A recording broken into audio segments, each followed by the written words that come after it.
Tunamshukuru Mtakatifu Yosefu katika zawadi ya kanisa, lakini katika familia ambayo kwake tunachota fundisho kubwa la imani.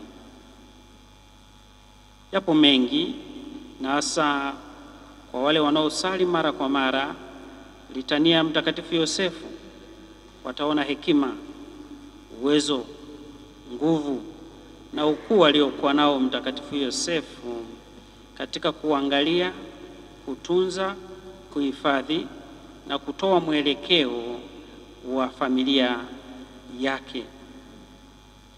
Kati ya hayo machache sana tuyaseme haya ambayo ni muhimu sisi sote kuyaiga na kuyapa mwelekeo katika maisha yetu tunapoendelea na sisi kufuata nyayo za Mtakatifu Yosefu.